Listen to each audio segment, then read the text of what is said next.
Maganda na nga, matalino pa raw si Jamie Sanchez. Kaya naman, maraming kalalakihang nagkakagusto sa kanya. Sayang nga lamang, sa edad na 17 anyos ay binawian na siya ng buhay. At ang masakla pa, namatay siya nang dahil sa matinding obsesyon ng isang lalaking di umano'y nahuhumaling sa kanya. Tunghayan ang kwentong krimeng tampok ngayong gabi ng inyong ABS-CBN, Soko.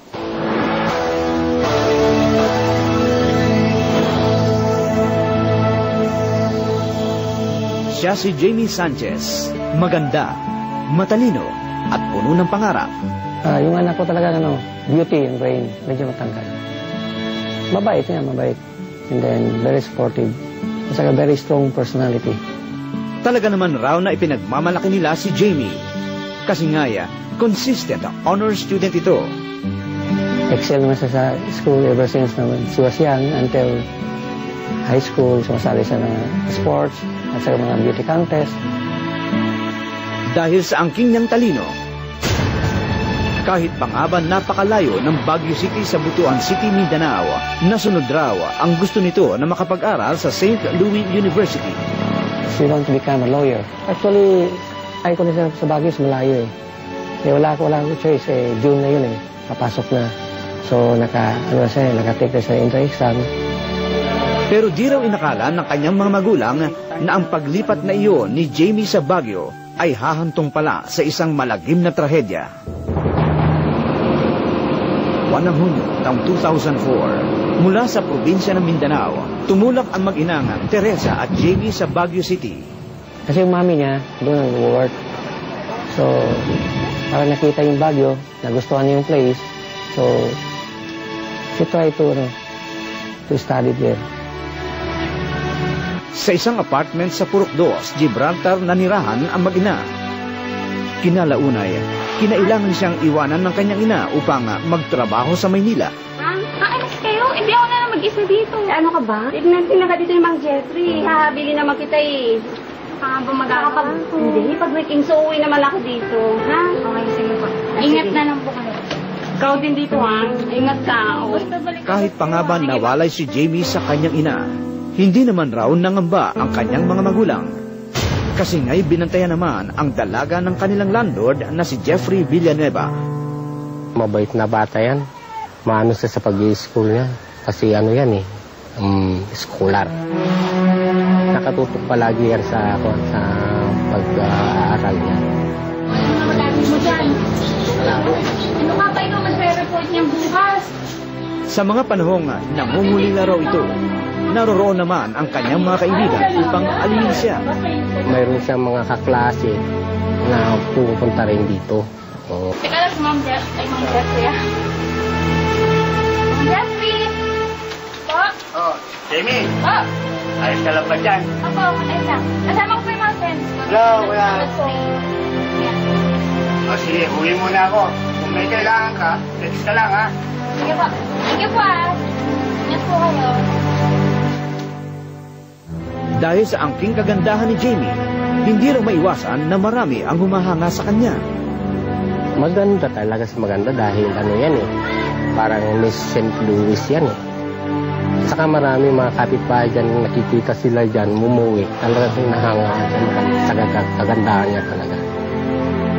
Nung unay wala naman raw naging problema ang dalaga sa kanilang lugar hanggang sa dumating ang isang araw.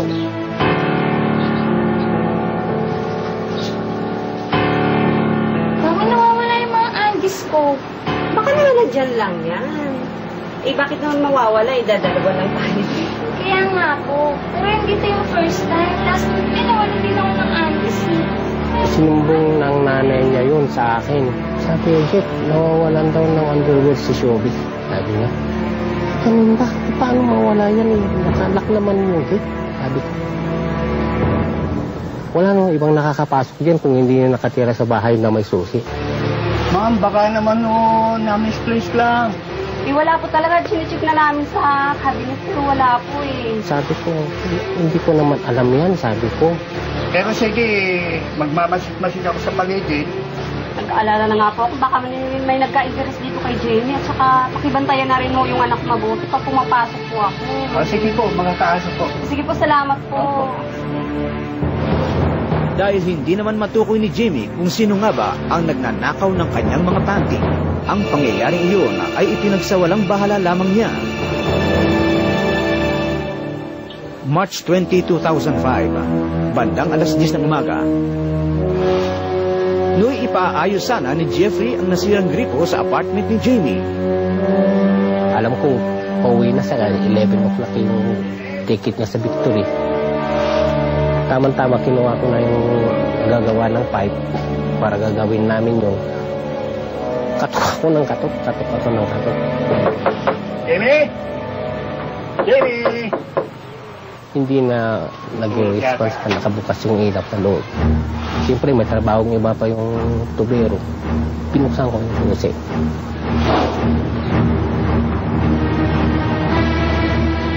Pagbukas ng pintuan, labis raw silang nagulat sa kanilang nakita. Nag-reflect yung sa loob ng kwarto. Pagtapat ko sa ilaw, tinignan namin ganyan. Hoy, sumising ka na dyan dahil alis na yung bus. Parang nakatulog na lang na ganyan. Nakahandusal siya doon, nakisirapin. Jeffrey, patay na po yata yan. Report na po natin sa polis. Patay na. I-close na natin kung bakit pumunta ka na sa police. Ano nga ba ang nangyari kay Jamie? Nakatakda raw umuwi si Jamie Sanchez sa Butuan City, Mindanao noong March 20, 2005. Pero sa di inaasahan, hindi ito nakaalis sa kanyang inupang apartment sa Baguio City. Yun pala, naging biktima na siya ng isang karumal-dumal na krimen doon mismo sa kanyang tinitirhan. Narito ang ikalawang bahagi ng aming dokumentadong pagsisiyasat.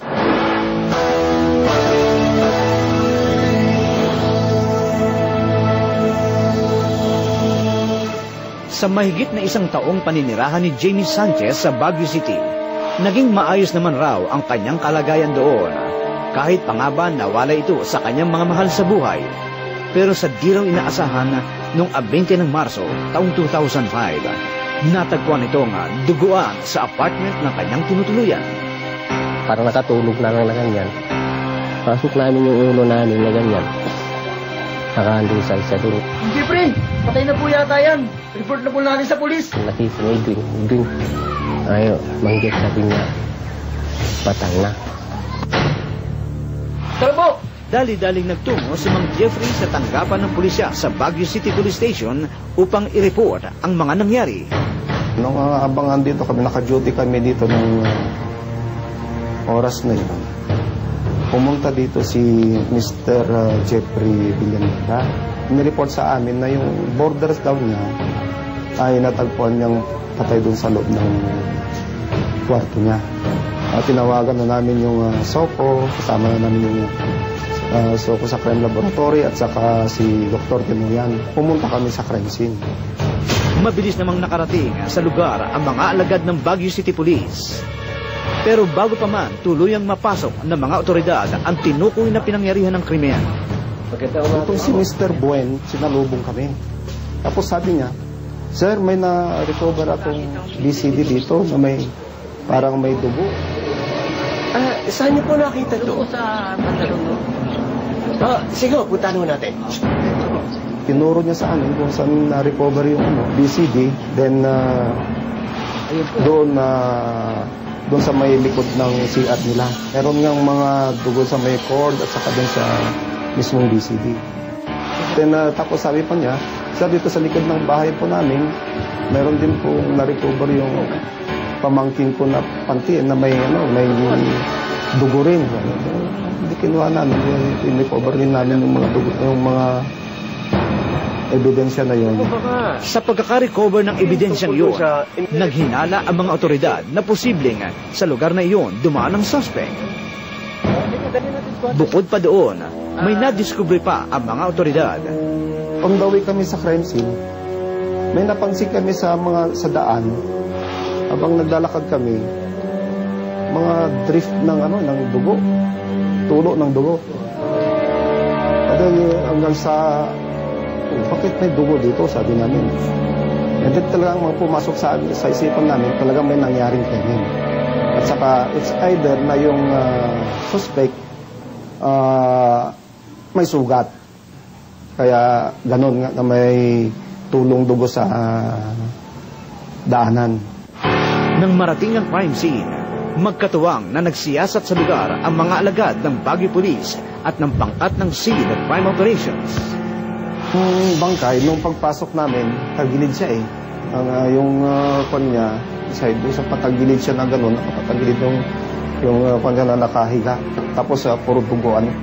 Sa physical examination sa bangkay na ginawa ng City Health Officer, nakitang may mga saksak ito sa katawan. Bukod pa sa mga sugat na tinamo ni Jamie, posibleng ginahasa umano ito ng di pa tukoy na salamin. Ang suot lang niya noon is yung jogging pants na red, tapos yung t-shirt niya at saka yung blue denims na jacket. Pero nung ibinaba ni Dr. Tinuyan yung jogging pants, doon na walang underwear yung babae. Saka nagsuspect sa kagad si Dr. Tinuyan na may talagang nangyaring rape. Ang ipinagtataka ng mga tagapagsiyasat, pumasok sa isipan namin kagad na yung itinend over ni Mr. Buen na panty ay panty na ng biktima. Ganda rin namin na pag tugma-tugma na yung panting yun ay sa biktima talaga dahil yung mga nakasampay doon na panty ng biktima ay parehas ng brand at saka yung size. Sa sinapit na ito ni Jamie, nagsapantaha ang mga otoridad na posibleng pagnanakaw ang motibo sa nangyaring krimen. Impression namin may pagnanakaw na nangyari doon bago pinatay yung biktima. Gayunman, wala raw palatandaang sa pilitang pinasok ng di pa tukoy na salarin ang apartment ni Jamie. Kita naman namin, hindi naman na-disturb yung lugar eh. Walang force of entry. Siguro yan, nung pumasok na sa bahay, siyempre inilak na niya yung main door niya. Kasi dalawa yung susian niya, isang doorknob at saka yung isang yung deadlock ang tawag doon eh. Lalabas na yung suspect, hindi na niya mabuksan yung main door. Kasi wala yung susi, hindi niya mahanapan eh. Kaya doon na sa bintana dumaan. Posible rin daw na isang taong obses umano sa dalaga ang may kagagawa ng krimen. Pumasok na sa isipan namin na hindi robbery dahil bakit yung pantian doon? Dapat mostly kapag iriripin mo lang yung isang tao, magnanakaw, kariripin mo yung isang tao, hindi mo wala ka lang kunin yung panty. Ibig sabihin nun, meron siyang pagnanasa, matagal ng pagnanasa sa babae. Kaya pati yung panty, kinuha. Ang problema na mga sandaling iyon ay hindi pa nila matukoy kung sino nga ba ang responsable sa krimen. Kaya naman, nagpatuloy ang mga tagapagsiyasat sa paghahanap ng ebidensyang pwedeng makapagtukoy sa salarin. Sa pagpoproseso ng pangkat ng soko sa crime scene, nakarecover sila ng ilang hibla ng buhok o hair strand, pubic hair, fingerprint, at ilang mga bakas ng dugo. Ang naturang mga ebidensya ay masusi nilang sininop at ipinadala sa crime laboratory ng Camp Crame upang isailalim sa siyentipikong pagsusuri. Sino nga ba ang taong responsable sa karumaldumal na sinapit ni Jamie Sanchez? May matinding obsesyon ang hinihinalang pumaslang at nanggasa pa di umano sa dalagang si Jamie Sanchez. At ang nakakagulat dito, ninakaw pa umano nito ang mga underwear ni Jamie. Sino nga kaya ang lalaking ito? Alamin sa pagpapatuloy ng investigasyong aming idinokumento.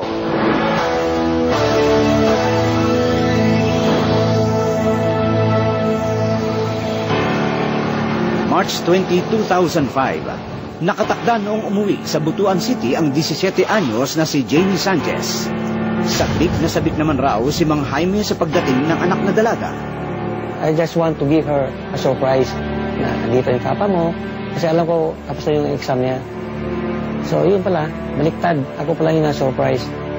Di raw inakala ni Mang Jaime na mapapahamak ang kanyang anak doon mismo sa bahay na tinutuluyan nito sa Baguio. Hindi ko ma-imagine na ito nangyari sa anak ko.